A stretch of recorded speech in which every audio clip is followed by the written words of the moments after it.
All right, here's my Zero SR, 14.4 kilowatt. Um, I've been using it as a commute bike for the last month or so. I've had the bike for just over a month and a week, I think. I've been commuting with it, and my commute is through the mountains. So basically, my commute is also a fun ride for me. And I've been playing around with the different charging percentages, state of charge, and also the range and the Echo custom and all that stuff. And I don't want to use Echo, even though Echo gives you good economy. I don't want to use that because it's not fun. It's not fun riding at such a low power setting. And I don't like the sport setting because the sport setting just uses up too much power. So I changed the custom setting. So with the custom setting, you use the Zero app, and you go and change you can change the top speed, the torque, the regen braking, or regen braking has two stages. So it's stage one regen braking, which is just off, you're off the throttle, and then regen brakes. Then the stage two is if you actually activate the brake lever, front or rear brake, where the brake light switch, if that gets activated, then the second stage regen will kick in, and it regens even stronger. So you regen brake even stronger. So basically, I set everything to maximum on the custom setting, except for the top speed. So looking at the Zero literature and Zero spec, Zero says that the bike has a top speed of 95 miles an hour continuous. So if you go over 95 miles an hour, it'll hit its, the motor will get hot, whatever gets hot, and it will put you in limp mode or whatever, right? So to be on the safe side, I actually set my top speed to 90 miles an hour, right? 90 miles an hour. I was competing for that. And at that setting, through my commute through the mountain, mountain riding, it was basically, I was basically getting about 80 miles with a full charge, 100%, starting out at 100%. My range was 80 miles. And I did that for several days, and the result was pretty much always the same. And I didn't like that, That's barely my commute, because my commute is literally about approximately 80 miles, give or take. Somewhere between 75 to 80 miles. So I didn't like that, So I was playing around with it, and I kept everything the same, because I like the torque, so that's why I kept the torque on 100% power.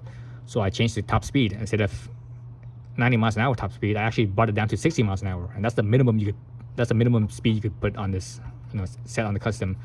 At 60 miles an hour, my range after several days of running like that, my range actually jumped up to 100 miles for a full charge. So I was like, whoa, I gained 20% in mileage just basically by not going over 60 miles an hour.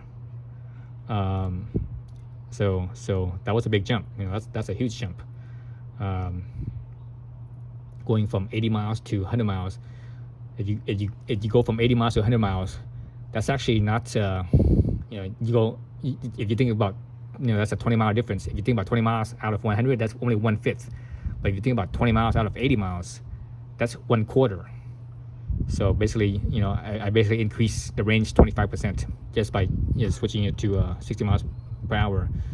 So I was riding around like that, and so I'm basically gonna leave it at that. Actually, I changed the setting a little bit. I actually changed it to 100 kilometers an hour, which is 62 miles an hour. So that's now my top speed is at 62. And realistically, riding through the mountains, tight, twisty roads, I don't need to go faster than 60. In the straightaway, yeah, sure, you go faster than 60, but when it's really tight and twisty, you're not going faster than 60. That's the reality of tight, twisty roads. If you're riding very wide open, sweeping turns, then that's when you go faster, faster than 60. But but again, my commute, everything is very tight and twisty. I don't have those wide sweeping turns. I don't have high speed turns. Everything is very slow, relatively slow speed. So the setting is fine, and it gives me 100-mile range, so it's all good.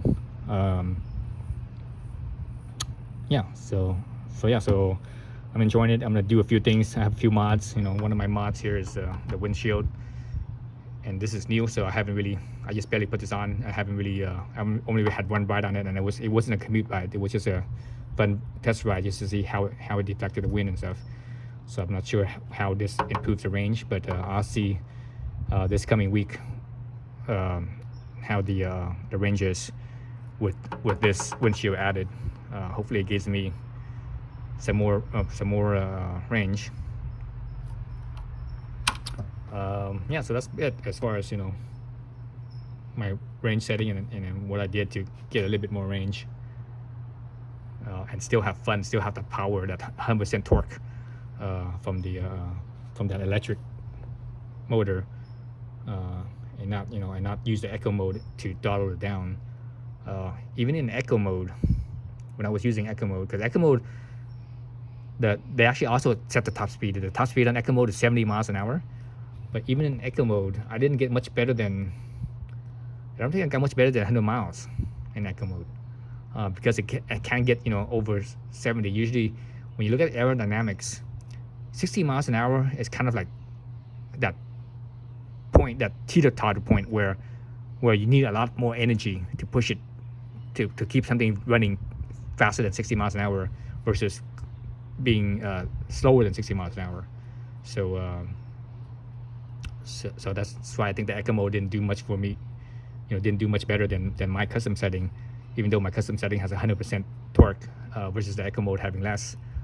But because the eco mode has a higher top speed, so whatever in the straightaways I could get up to 70, and I kind of do. So that's, as my commute goes, anytime there's a straightaway, I'm like full throttle, and I hit that, I hit my speed, my 60 miles, 62 mile an hour speed limiter, and I'm like, okay, I know it's there, and I still have like I'm not even halfway through the straightaway, and it's already at top speed, which is fine. It doesn't bother me. I really don't care about going fast in the straightaway. The corners where the fun is at, right? So yeah, so I like my setting better than eco mode, and it has about the same amount of range for mountain riding. If this was city riding, it might be different, or some other condition, it might be different. But for mountain riding, my custom setting gives me just about the same amount of range as the eco mode. Yeah, that's it for now. All right, thanks for watching.